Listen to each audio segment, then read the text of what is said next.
The other major story today, aside from the death of Lyndon Johnson, the tragic death, and the hopes for peace in Vietnam, is the decision of the United States Supreme Court. It handed down a historic decision about abortion.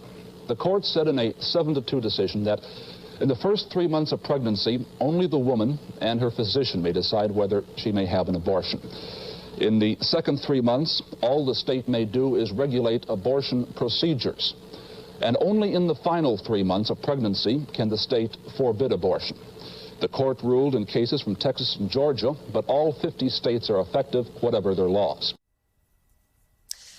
NBC Nightly News reporting 51 years ago today on the Supreme Court issuing its Roe versus Wade ruling. And today, a year and a half after that landmark decision was overturned, President Biden will meet with key members of his cabinet to discuss abortion rights and reproductive freedom. NBC News has learned the Departments of Treasury, Labor, Health and Human Services will issue new guidance today to clarify standards and support expanded coverage of FDA-approved contraceptives at no cost under the Affordable Care Act for millions of women nationwide.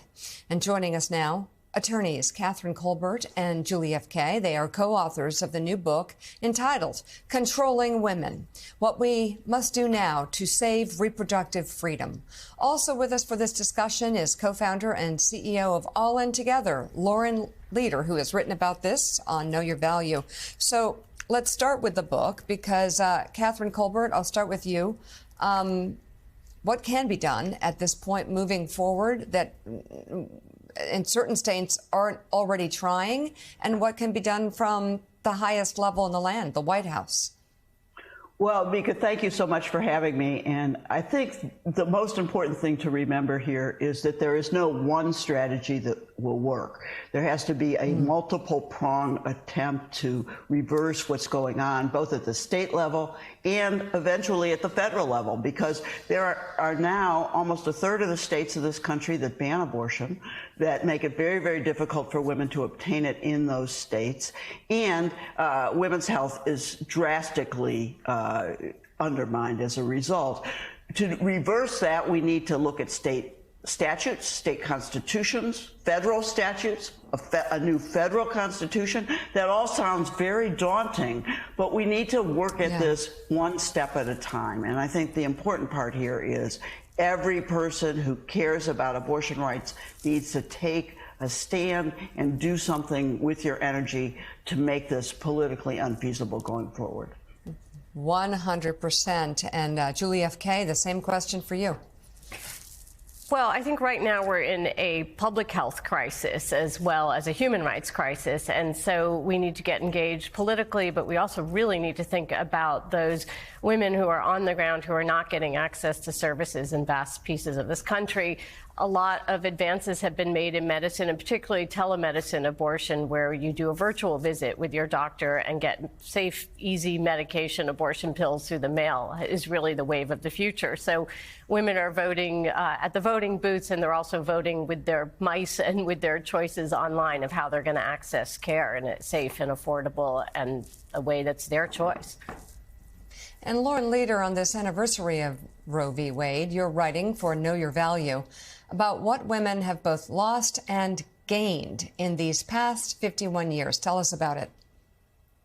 Well, look, I mean, I certainly don't want to imply that there's any silver lining to the end of Roe, because there's not. It was a catastrophic decision for tens of millions of Americans. However, I do think that for many years, the sort of political galvanization around abortion was all around the anti-abortion movement, the pro-life movement, that for 51 years was one of the most important animating forces in American politics, really from Ronald Reagan to the present day. And they were enormously successful.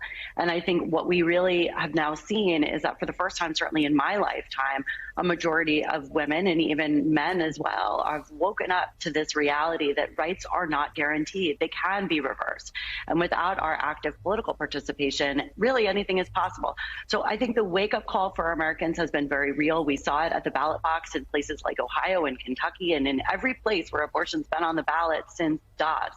And that is a really incredibly important sort of political change in this country. The advantage now, the political advantage, is on the pro-abortion, not pro-abortion, but obviously pro-abortion rights movement. And that is a huge shift. It's a political earthquake. Catherine, can you give us a kind of update in the, what is it now, 18 months plus since the Dobbs ruling on what's happened to abortion in this country and the expansion of telemedicine and trying to kind of step into the breach and how important that has been? Well, I think the most important thing is that in states where abortion is banned, women have to struggle to find services.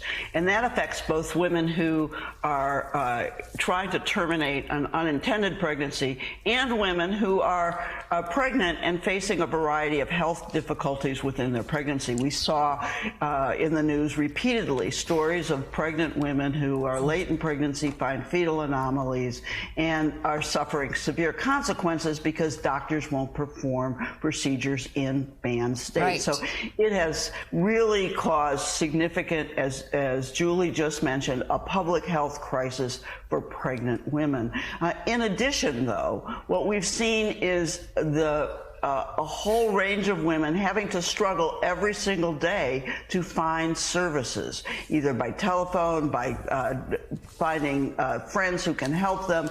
And in many states, like in Texas, well, not many states, but certainly in Texas, they can be criminally prosecuted for trying to find services from their friends. And there have been a number of cases in Texas in which people helping women have been threatened with litigation. So we've seen both the public health crisis, the criminalization, and most importantly, as Lauren said, a reawakening among women that this is not allowable, that they need to become politically active, that they need to say this is no longer okay, and begin to show that in the ballot box.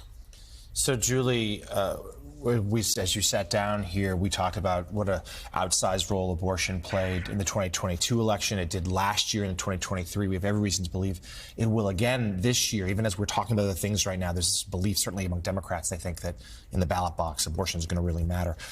You mentioned here that we certainly live in a society right now, very short attention spans, but you think this issue is going to stay. It's going to be something at the forefront of people's minds for years to come unless something were to change. Tell us why you think that.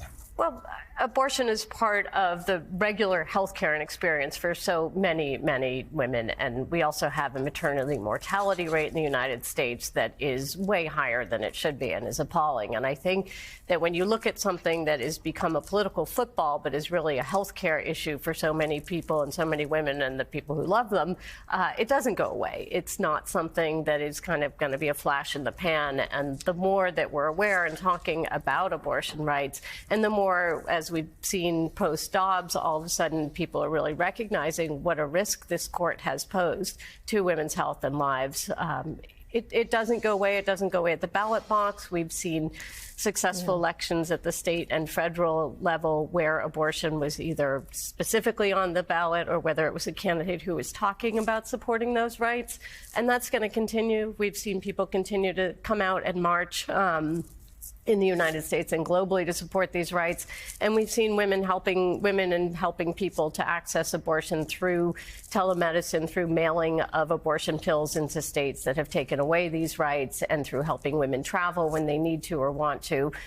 The outrage of some of the extreme cases in Texas and other places where there have been real risks to women's health and life and fertility has been huge. So that's with us. Look, Lauren Leader, All In Together trains women across America on the tools of political power.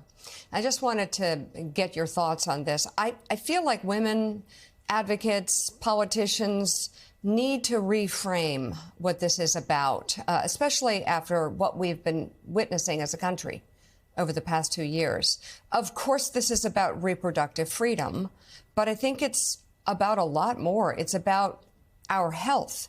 It's about not dying when you have a non-viable pregnancy. It's about not being tortured mentally and physically when you have a need for a DNC or a non-viable pregnancy. And we've seen this play out. So it's not like pie in the sky. Maybe this would happen. This is now happening to women. They're bleeding out. They're becoming sterilized. They're becoming traumatized. They're physically tortured because of the lack of health care, abortion health care that they need. It's about our right to life. It's about the right to life of your sister, a new mother, somebody who wants to have babies but has a non-viable pregnancy that has gone terribly wrong. Her right to life and her right to not have to watch that baby gasp for air and die in her arms hours after it was born, and then find out she's sterilized and then get mentally tortured by that, perhaps need a lot of mental health care. And our right to a normal, healthy life. This is about more than reproductive freedom. You see, when you say reproductive freedom, stupid Republicans, stupid, short-sighted, and hypocritical Republicans, many of whom probably have people in their lives who have had abortions and needed them, and they've been able to pay for them. Those people, men and women at this point, will take reproductive freedom and say, oh, look at those women, those lazy women who got pregnant, and now they want to murder a baby. That's what they use those words. That's how they frame those words. And we have real life experiences that show that we're fighting for our right to life at this point, for our right to abortion health care, to a healthy life.